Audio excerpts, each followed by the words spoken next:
And welcome into Bruins Beat. Welcome into the Bruins Beat live on a Thursday at 2 p.m.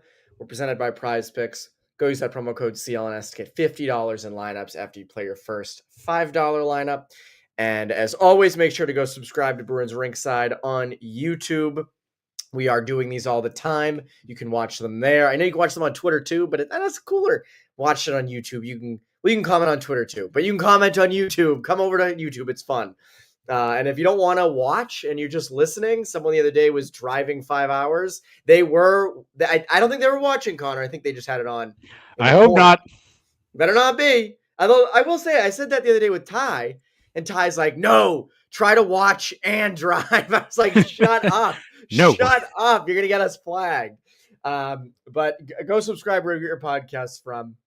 And then, of course, lots of other great stuff to see on us. Patriots Press Pass, Celtics All Access. Go do all that. I'm Evan Marinofsky. That's Conor Ryan. Connor, what is up? Evan, I'm doing well. How you doing? Doing great. I have huge news. I want to announce it here. I don't know if people know this. My God. I don't know if people know this. I haven't even told you this. So at the end of November, Sean McIndoe at The Athletic. Yeah, get up as close as you can to the screen. Sean McIndoe wrote this story, but I've stumbled on incontrovertible proof that the hockey gods hate like the loser point. And he was going through how the team every year that takes the longest to get a loser point, the next year it like goes well. Like next year they get lucky or they go to the cup. And he goes through like, the 2015-16 Islanders or 2015-16 Sharks. They made it to like the cup the next year. 2016-17, the Bruins were actually the last to get a loser point. He puts it as in 2018, they had a great playoff round against the Leafs, which I don't know. I don't know if that's like whether the loser point, I don't know if that's part of that. But he goes through a bunch of these, like, go read the story. There's a lot of like, they won the cup the next year. They got there. Well, the Winnipeg Jets lost in a shootout last night to the Habs.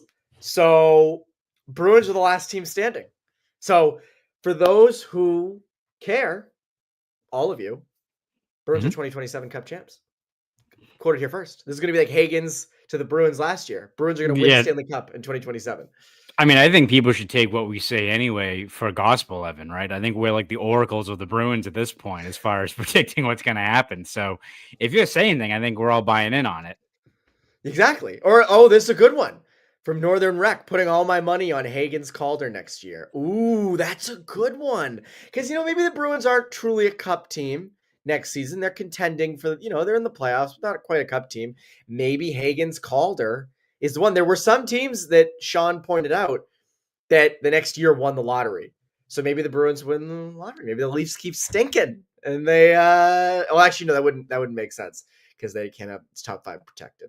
So, yeah. You never know. Maybe I know Florida's pick in 27's got a bunch of protections on it. So maybe that changes things. But who knows? Maybe they completely suck and by some fortune, what have you. Maybe that's what the case is. Who knows?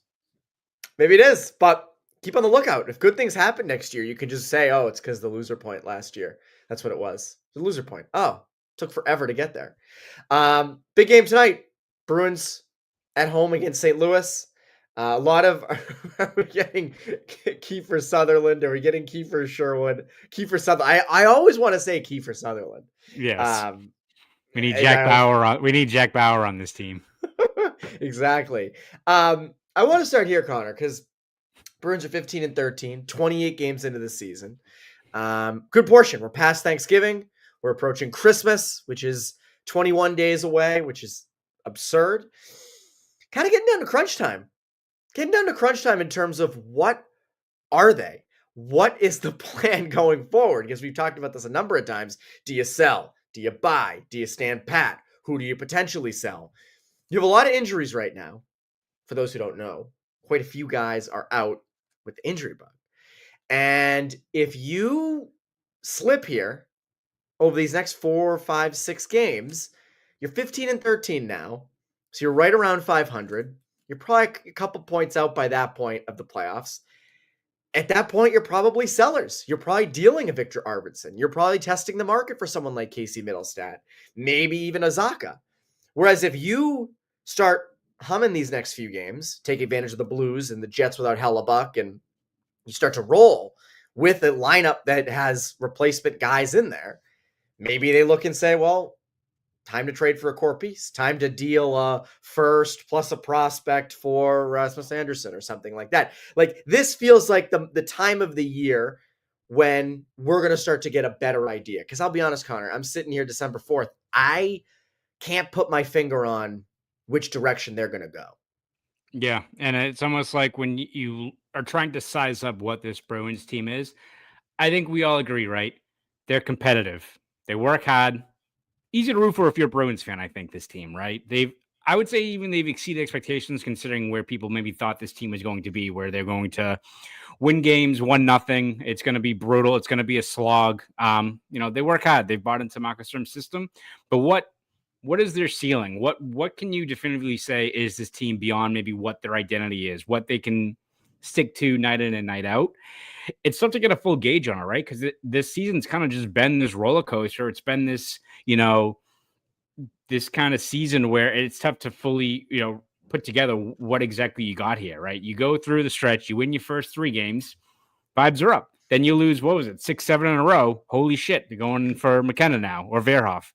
Yeah, that's true. Sorry, I you fell did right it. into that. I had to call you out on it. I'm sorry. I'm sorry, everyone. But no, you go through that stretch, you lose all those games, and then you go on that heater there, and you're like, all right, maybe this team is going to finish second or third in the Atlantic, right? The way they're playing, and now they're in this spot where they're trying to, tread water, but also you're playing without Charlie McAvoy and David Pastrnak, right? So you could also get into like the shoulda, coulda, woulda, right? Of like, well, if this team had Pastrnak and McAvoy, like, are they, have 2-3 more wins than they have? You could also look at how they've been in a lot of these games and just haven't sealed a deal. They'd be in a comfortable playoff spot if they just had 2 or 3 loser points, even if that would ruin their cup odds next year. So they're a weird team to kind of just definitively say what they are right now. Like, I'm sure, Evan, you're in the same boat where people who are maybe catching a game or 2 here or there, but aren't fully following this team night in and night out are like, how are the Bruins doing?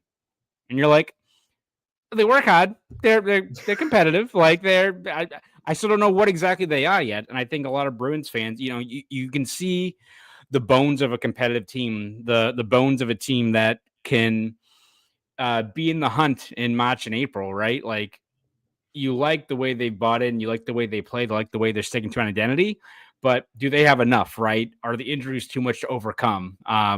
There's still, I think, a lot that's really unsettled about this team as far as, what their ceiling is and what the Bruins' best path moving forward is, because it can go still 1 or 2 ways, right? Like, they could take care of the Blues tonight. Morgan Geekie sees Jim Montgomery on the bench, scores 7 goals, and they're feeling good about their game, and they kind of stay afloat, and then they take off from there, right? With Charlie McAvoy already starting to skate again. Or they could keep on coming up short, right? You saw even that game on Tuesday, right, where they claw back into it too little too late. You're still missing too many bodies. The Martin Forever is way too slim, and it is what it is. So it's probably not the best answer to be like, but that's kind of how I feel about the Bruins right now, right? It's tough to gauge when it's been, I think, so many different swings of momentum and so much kind of working against them right now that you don't have the full picture of what this team could be, right? You don't. And I think that's the tough part is, like, there's so much clouding it. Like, Yeah. I agree with you. Like, they're better than we thought. I mean, you had them in the playoffs. So, like, this is kind of around, and I'll even give myself credit. I said around Thanksgiving, they're going to be a 500 team. They're essentially around that. Now, if they were 15-9-4, I think everybody would feel way better. Like, maybe you'd have your loser points, so you wouldn't have your luck next season, which would stink. But in the short term, it's really short-term pain for long-term gain with no loser points right now. But you would feel better if they were 15-9-4, and they're not. They're 15-13. They have no loser. They can't cut out those 1-point showings. So I'm with you. Like, they've exceeded expectations in that sense. They've been around expectations, though, when you really look at the record. Maybe you have to look through the smoke and be like, you know what? It's a good group, but, like, Victor Arvidsson, you got to get something for. Like, that's the tough thing. Like, I can't imagine that dressing room would be happy losing Victor Arvidsson. Like, that's the tough part, right? Even last year, we talk about all the time. What were they, 2 points out of a playoff spot when they decided to sell at the deadline last year? Like, they were right there. And this team's going to be in the same spot. And I don't think it's as much of a sell. I don't, if you trade Arvidsson, I don't think you're like, oh, they're selling, but you're not adding. Like, you're not adding to that. So it's like you have that end of it too, where, again, it's December 4th.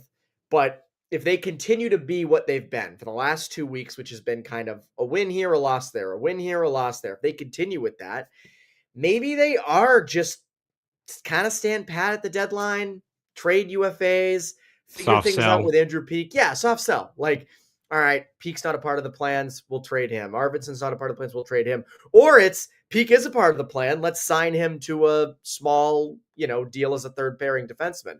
I know it's tough coming off of the game on Tuesday when he was out there for all 5 goals against, but like I think that, but this stretch, like if they like lose 4 or 5 in a row here, I think we're sitting here 2 weeks from now being like, all right, so Arvidsson's gone, and then you get into like Middlestat, and when I see you laugh, I'm like, oh, he's looking at the friggin' comments.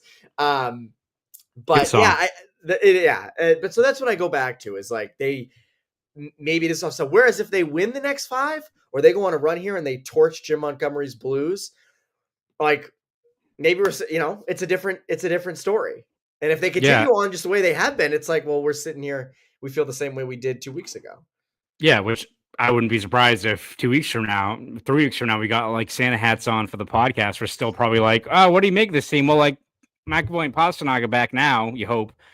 So, what are they going to be? And that's not to say that if Charlie McAvoy's jaw doesn't explode in Montreal, that like they'd be, 9-1 since then, or, they'd be on this unreal heater, but clearly hurts them. They were playing really good hockey. You saw like how much the pieces fall into place when you'd have, that McAvoy Zadorov top pairing, right? You don't have guys out of position. You don't have guys being put in elevated roles. You don't have Andrew Peeke. Again, I think on a good team is a pretty solid third pairing guy. When he's playing 23 minutes a night, you're gonna get burned, right?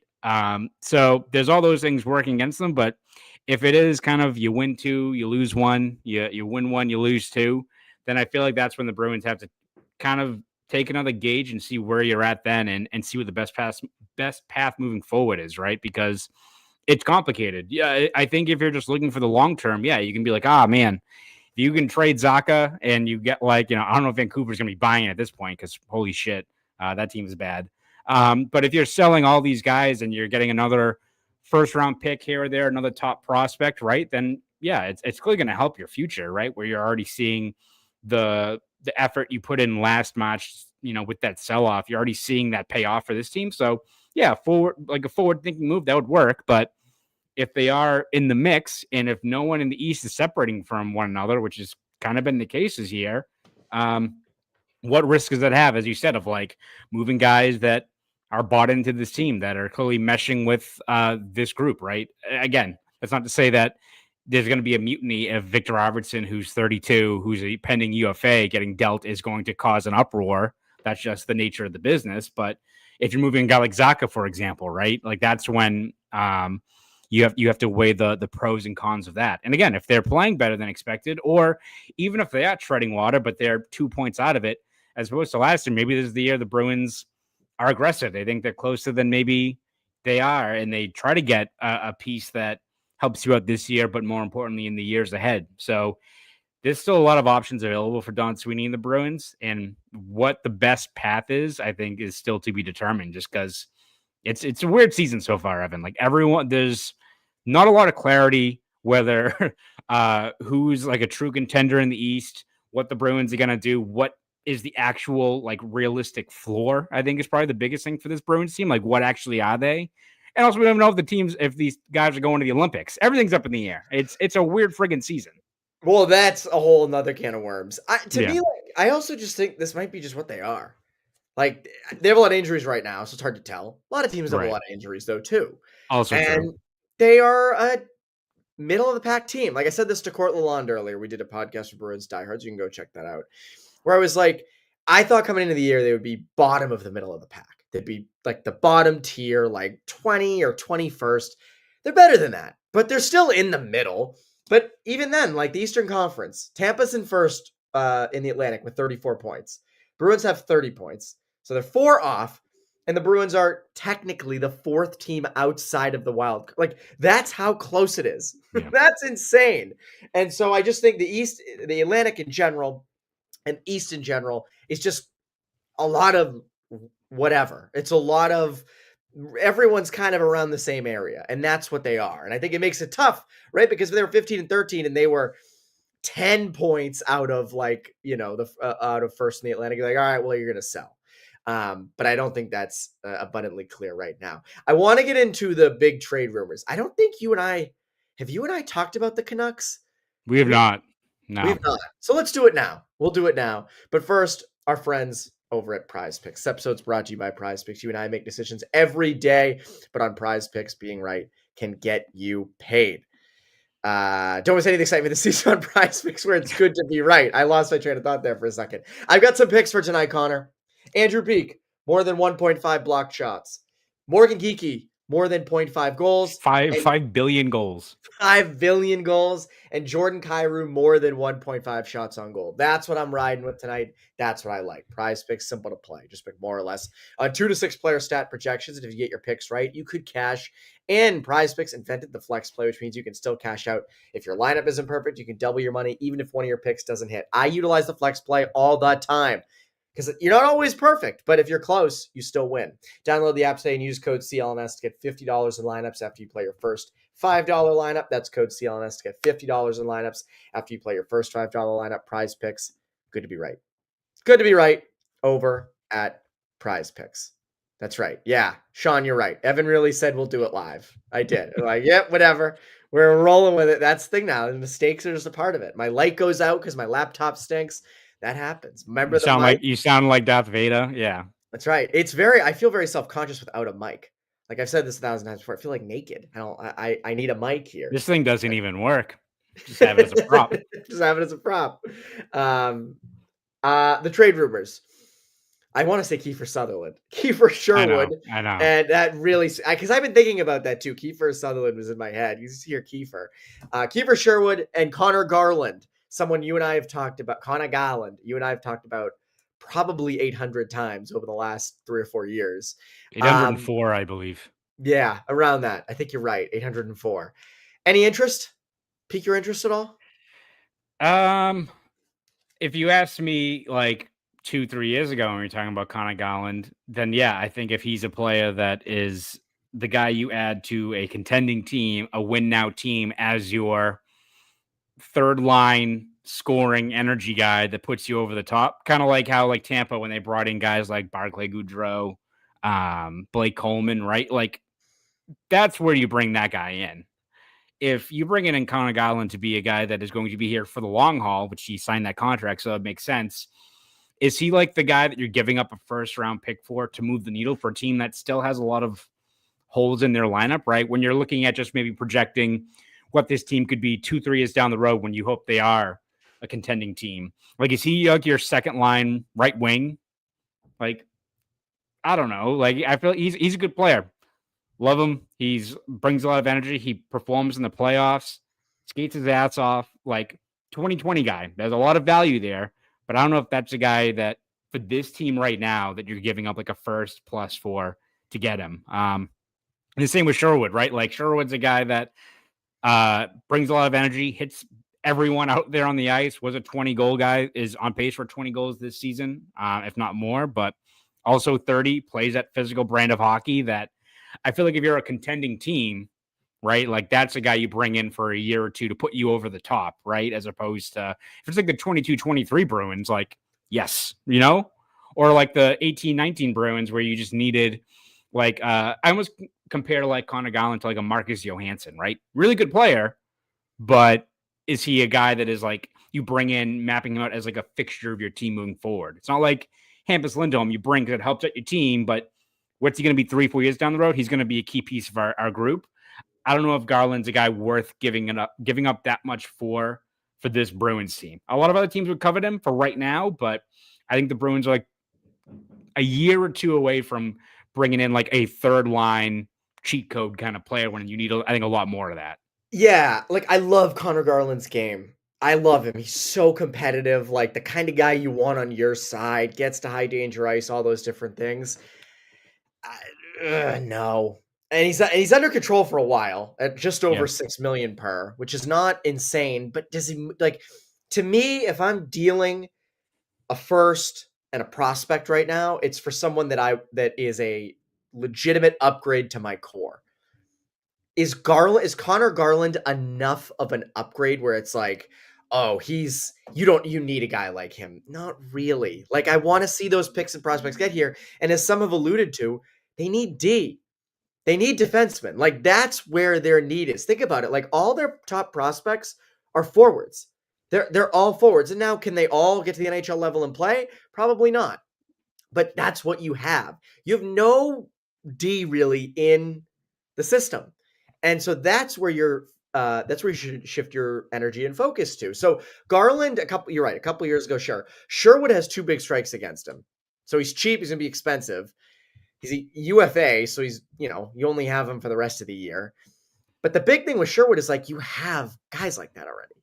You have middle six bruisers who can produce. Like you are spending so much money on that already. He's a Bruin, no question, but you have enough of them. Like it's just you have an overabundance of them. You don't exactly need it. Again, if you were, as you said, if you're a team that's on the cusp of a cup, or if you're like Vegas or a team that's right there and trying to get like over the top, that's Tampa. Like that's the team. That's the guy like a Blake Coleman. Like that's what the kind of guy you want. You're not them. You're not there. You haven't. Sherwood to me is like an obvious no, and I keep seeing that name being popped up, and he'd fit here, no question. But the price would absolutely not be worth it. And then Connor Garland, like love him, but I don't know. And maybe we're doubting him, and that's a bad idea. But what is it? A 6-year contract? Was that what it was? Yeah.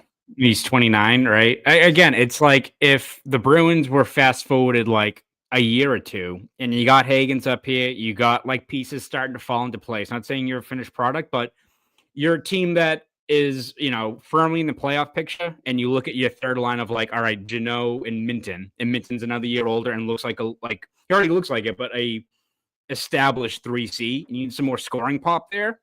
That's when you're like, all right, like Garland's a guy we'd want to bring in to like help us for this playoff run. I just don't feel like the Bruins are there yet. I saw like even Sean's comment above that, Evan, about like if you're like targeting a player, it's not saying this is realistic, but if you are trying to bring in like a foundational piece for right now and for the future, it's like the higher upside guys like Besser. It's why we keep on mentioning Anderson, and I know a few comments have been like, I don't know if it's worth investing in that guy, but that profile of player, right? Like a guy that is a legit top 4 talent.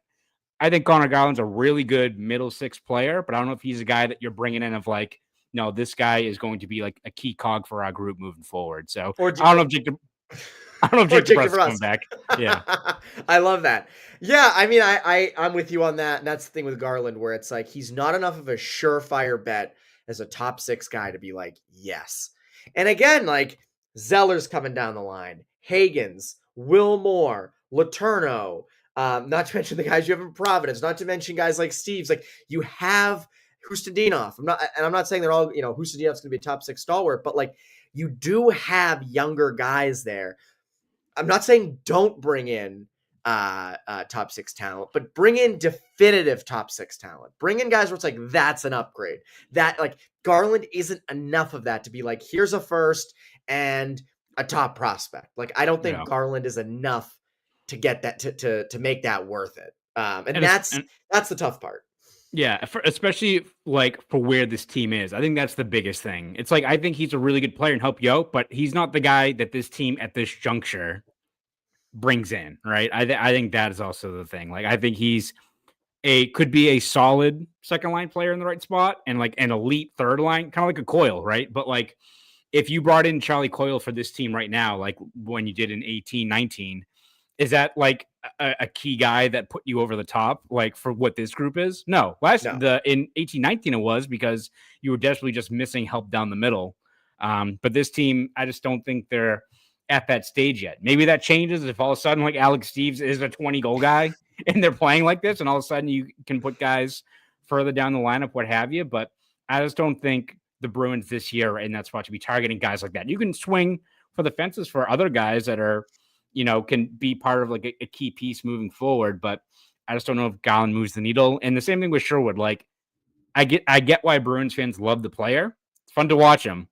Is he like a missing ingredient on this team? Look at the lineup you have out there. He's not a missing piece when you look at how many guys can beat the bag out of guys and can score some goals for you. Like, love the player. It would be fun to add him to an already scrappy ass group of guys, but not for what the price is, especially for a guy that, again, it's a lot older than I think people think. It's like the inverse of Morgan Geekie, where I think people think Geekie's like 32 perpetually. Like, Sherwood's an older guy that plays that brand of hockey, which I don't know if you want to trade a first for him, nor do I want to give him a new contract after that.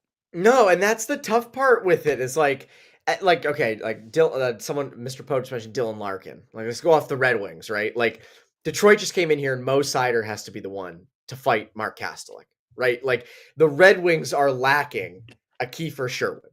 That's the type of team that should go after. A team that's missing that kind of snarl is the team. Bruins are not missing any snarl. What the Bruins need are defensemen and high-end skilled players. That's what they need. That is what they need. And my view on Sherwood and Garland, nice players. They're going to be good additions for other teams.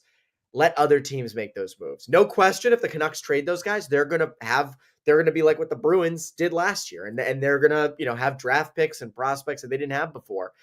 But you don't need to be involved in that. You don't need to be involved in that. To me, I'm involved if it's a high-end core piece of your team. Those two aren't quite that, and that's unfortunate. I know it's like pouring cold water all over this. Everybody wants to play the trade rumor game. It doesn't make a lot of sense. It doesn't make a lot of sense to me, especially with what the prices are rumored to be. Like Sherwood with like a first, because he's worth what, 1.5 million AAV. Like, yeah, nothing against the cap. So yeah, you're going to be paying through the nose for a rental. So yeah, not my thing. Something that is my thing, Charlie McAvoy, back on the ice on Thursday. Non-contact, had the bubble, nowhere near back, like Sturm even said. The timeline hasn't changed, but I think it's just good to see him out there moving. I know it's his mouth, but that's got to be an absurd amount of pain. Good to see him back out there, and as Sturm even talked about today, just a big boost for everybody. Yeah, and again, a long road back still beyond the pain threshold, right? You're just getting your legs back, let alone the fact that you got to put all the weight back on after being on a liquid diet. I don't know if he was eating Kowloon. I don't know how much Kowloon you could enjoy over Thanksgiving. I saw Mike Sullivan talking about that. Like, what did they like put it in a tube for him? A blender or something? I don't know. But like that is an underrated part of, beyond the fact that your jaw's all messed up and the pain with it. What's their I'm sorry. What's their famous sauce? It's like the Saugus wings. Like Saugus wings sauce. Yes. Have it like I was gonna be like duck sauce. Like I think a lot of people have. But no, like I think there's a lot of factors that go into coming back from an injury of that magnitude beyond just putting, bulking back up, all these sorts of things. So a step in the right direction, though, to just have him back out there skating. Who knows if that changes his availability for next week? I don't think anyone wants to put a timeline on it yet, but it's at least positive to have him back out there because this team desperately needs him. You can almost make the case they need him more than Pasternak right now, but you need both of them. I'm not saying that maybe who's more valuable, but as far as just the personnel and, they got Soderstrom called up now because it's just a perpetual parade of guys landing on IR that are a Bruins defenseman, but it is, you need him back. You need him back bad. And you've noticed him being out. And it's tough. It sucks because he was so good up until he took that puck to the jaw. And it's like he was having a great season in line for, a top spot on that Olympic team. It still will be. Like this hasn't changed that. But it's just unfortunate when this comes. And it's a terrible injury because you can't eat. And I think it's just good to see him back out there. And it'll be good because, this happened at the end of last season where every defenseman moved up. And they were playing in roles that maybe they shouldn't be. Like you talk about this all the time. Andrew Peeke, very good third pairing right shot defenseman. He's playing more minutes now. Zadorov actually thinks he's pretty stable. Like Zadorov to me has been one of the real bright spots of this team where like you put him in any position and he does well and he can handle it. And I think his comfort, year 2 here in Boston, how good he's been, I think has been really good. And you have other guys playing above maybe their depth.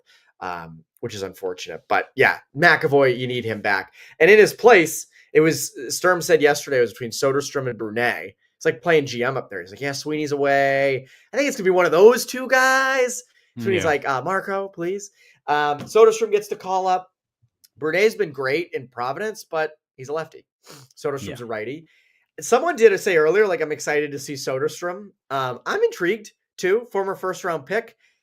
There's always a good stigma with that, where it's like, oh, they were really highly thought of at one point. I am curious kind of what he brings. He's on the third pair, at least in practice today with Lowry, and we'll see what he brings. See what he does. Yeah. I mean, the skill set's intriguing, right? Former first round pick. Was not all that great during preseason action. I am curious to see how much D zone reps that him and Lowry get together as a grouping, right? I think that's the risk you run. Again, the Blues have some skill up front. Their goaltending and defense has been not great, but still, that is a team that if you get into a track meet or a shootout, you do run the risk of getting exposed out there, especially, you need a strong performance from Korpisalo, who is starting tonight. Again, you want to see what a guy like Soderstrom can bring. You've hit this point of going down the depth chart that you just need someone to pull on the rope, just do their job and play to their strength. So if Soderstrom can, if Soderstrom can just, move the puck with authority, not, send those passes down the ice, getting picked off, anything like that, just play a simple, smart game. That's what you take for the Bruins. Right now, it's all about kind of deferring to the big guns, capitalizing on special teams, and just treading water. I think that's what this team just has to do right now. And if you follow that game plan, you minimize those risks. And even if it means that the brand of hockey isn't that riveting, you should be able to get some points out of these next couple of games, especially if your power play kind of sparks itself up here again. Yeah, kiss. Keep it simple, stupid. Like, that to me is Soderstrom. That's what his game should be, and that's what's going to kind of keep him up here. Someone mentioned Korpisalo. I do want to touch on Korpisalo, but first, friendly reminder, make sure to subscribe to Bruins Rinkside on YouTube. We're doing these all the time now. They're fun. Poke the Bear, Bruins Beat, Pucks with Hags. And then if you don't like watching us, you're like, man, those guys are ugly. Just want to listen. I don't know why you could think that, but if you did think that, Apple Podcasts, Spotify, Podbean, wherever you get your podcast from. Shout out to all the people who have Bruins Beat and Poke the Bear in there, Spotify Wrapped. Like, I love that. People tweeting at us, like, I've loved it. It's great. I feel bad. A lot of misinformed people out there, but it is an honor. I appreciate everyone, and Conor, I know you do too. We appreciate everybody who listens and watches throughout the year. So much thanks to you all. Yes. What was your Spotify average age? I don't have Spotify. What? I have Apple Music. Yeah. Jesus I have Apple Music. Christ, and I dude. listen. It's funny. Like, I don't want to go too far off topic here, but like, I listen to a lot of like YouTube music. So like, my Apple Music numbers aren't even that high. Algorithm's all messed up. Yeah. Like, it's, I don't know. If I had Spotify, maybe just for the Wrapped, I'd like focus solely on Spotify, but I like remixes and stuff from YouTube and SoundCloud and different things. So yeah, I got a bone to pick with my Spotify because it says my average listening age was 70 years old. Yeah, some of my friends were like legitimately 67. But like my top artists are like Kendrick Lamar and 21 Savage. I'm like, I don't think they're listening to this back in like the 50s and 60s. What are we talking about here? So I think something's amiss here. Yeah, I do too. A LimeWire guy. Not really. It's not my thing, but it's like it's Ty's music taste. It's Kendrick, 21 Savage, and then Steely Dan. Steely Dan's what's bumping my age up. It's like Frank Sinatra's number 3. Yeah, that's exactly. Really adding to it. But anyway, Korpisalo. Yeah, Conor loves doo-wop. I'm like, what's doing this? I can't believe it. Yeah, I got Frankie Valli. Frankie Valli's bumping the whole thing up. So perfect. Yeah, no, I'm very curious. It's it's always fun to see it. People don't realize that 21 Savage was actually featured in the musical Grease. He was actually that's right. where he got his big break. So. That's what they were dancing to actually the whole time. Yes. Anywho, we got enough 21 Savage. Fantastic rapper. Love 21 Savage. Korpisalo's coming off that game against New York. Korpisalo, 21 Savage, same thing, like same level, right? Yes. Korpisalo though, coming off that stinker against the Rangers last Black Friday. But he does come in relief of Swayman on Tuesday, plays really well in the sort of mop-up duty. These are big starts for him. His numbers haven't been great. He's struggled of late. Obviously, there's the whole thing with letting goals in on like the first 3 shots. we'll see if that continues on Thursday night tonight. Ties at the ready. Ty's ready. I was saying to Court earlier, I was like, Ty, you almost don't want to follow him on Twitter because like those lists, it's just like bad goals in last minutes, all those things. But these are big. I mean, you have two goalies in Providence who are playing really, really well. And with the way the Bruins go, and if Korpisalo continues like this, these starts are big for him to kind of keep his spot. Yeah, without a doubt. And I think you look at especially the circumstances of not even there yet. When you look at this, like what's happened where Swayman has been so dialed in over the last month, really, and he's had his first stinker in, weeks now. You need someone to kind of stop the bleeding. That's why the Bruins were so successful, obviously, during the Swayman Ullmark eras, that even when the guy had a bad game or two, and I think you look at just the overall body of work for Swayman this year, I'm not worried that this is going to be a trend now of him getting pulled out of these games or stuff like that. But you need someone that can right the ship, get the team, back on track. And this is a great opportunity for Korpisalo. Like, he's had times here where they've given him that opportunity to be that stopper, and he's kind of done it. They've given him times where we go into preseason, we're like, is he going to lose his spot to DPH or someone? And he steps up and plays well. And I think this is going to be a key spot for him. It hasn't been the sharpest year for him, but when you look at what the team needs from him, when you look at the matchup, you look at his own game and the fact that, as you said, there's guys down in Providence who are pushing him. Yeah, this is, I think, a key game for him as far as figuring out what his, long-term future here could be. I'm not saying that he's going to get lit up for 6 goals. He's going to get waived tomorrow, but you do have to start when you're the Bruins and you're investing, $11 million total in your goaltending duo. If you're not getting results from your backup there and you got guys playing at a high level, that is something that the Bruins do have to weigh as far as just maximizing this roster, cap space, all that sort of stuff. Yeah, no, I agree. I think it's going to be interesting. And people earlier when we were talking about trades mentioned Korpisalo quite a bit, and what he can offer. And again, like if Korpisalo is playing well, it's not crazy to think you could get a team to trade for him at the deadline. Like teams get crazy. And if he's playing well, if a team's contending and they need a goalie, like that's a real thing. Now, if he's not, and he continues kind of the way he has been, well, then that's not going to be, he's not going to be an option for teams who, think they want a starter. So like, that's the other part of it too. Like him playing well really benefits everybody. Trades, just if they keep him and continue going forward for Swayman, all those things, like I think that's going to be big. Yeah, Ryan Major says I'd flip Korpisalo for a third and retain a mill. It's my quota. That's 2 mils. My quota. That's That's all it is. It's my quote. It's my quote, not quota. Yeah. That's my quota.